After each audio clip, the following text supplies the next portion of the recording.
I'm excited that we're having this hearing. I think it's important that we modernize our immigration system. I think we all agree that we have a broken immigration system, but we need to find a solution to the problems that we have by being fair. We need to be fair to the millions of Americans that want to follow the rule of law. We need to be fair to the millions of people that are waiting in line to come legally to the United States. And I think we do have to be fair to the 11 million people or so that are here in the United States illegally. So I have a few questions about this, but first I want to go, Mr. Teitelbaum.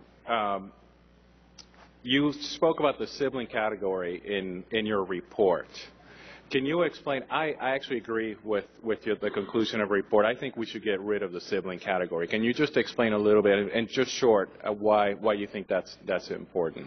There aren't enough visas allocated for the huge volume of applications. You've got a 2.5 million person waiting list, and one of the members has already mentioned what the wait times are, which vary from 12 to 20 years depending on the country. So if you're not going to manage by backlog, which is what the Commission said we should not be doing, that's a category that is being managed by unconscionable backlogs. And we could actually use those visas and allocate them to spouses and children. To the higher priority. To the higher priority. Yes, indeed. Okay. But something I disagree with you in the report is the guest worker issue. Yeah. And I'm a little bit dumbfounded by it, and I know this report came out a few years ago. 15 years ago. Yes. You know, in my state, in Idaho, we have a large dairy industry, and at least two Idaho dairy farmers have experienced I-9 audits in the last couple of years.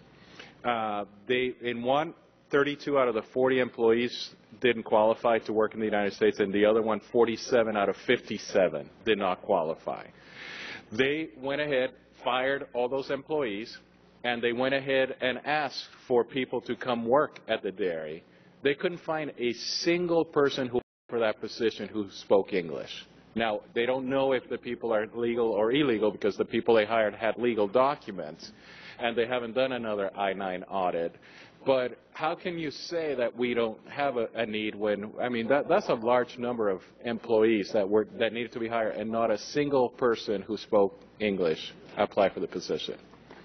I don't know the circumstances in Idaho, Congressman. I'm sorry, but I would say that it is true that in some agricultural areas, employers, particularly in rural areas, which is where agriculture normally is anyway, are dependent. Well, not all of which, but have become dependent on the assumption they can recruit from this undocumented workforce. And no, but this is different. This is somebody who had to fire everybody who was working at their dairy, and they couldn't find anybody who could be, who could speak English. I don't know what their status was.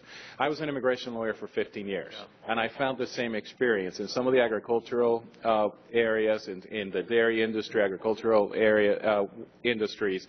It's hard to find American workers who want to do the job. And then your solution is just they should do something else. They should pick almonds instead of something else.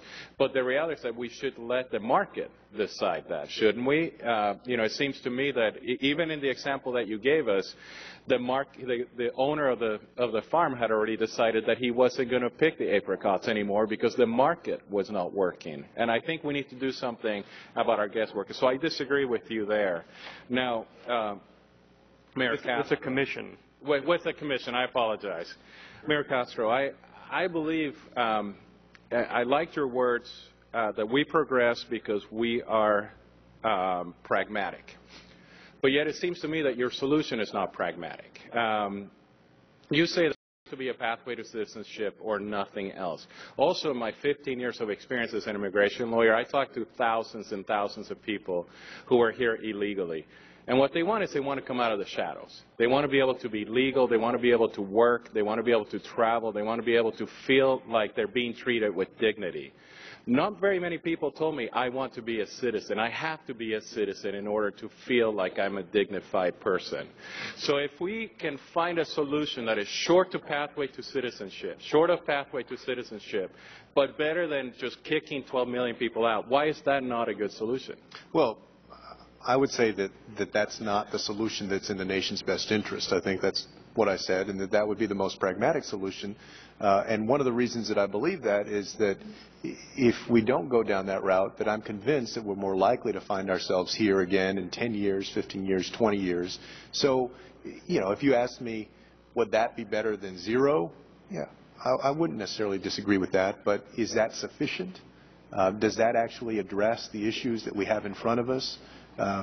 No, it's not a sufficient solution. And my time has run out, but the question I have for you and for all advocates of immigration reform is whether you want a political solution or a policy solution. If we want a political solution, you guys are going to insist on pathway to citizenship. You're going to beat Republicans over the head on this issue.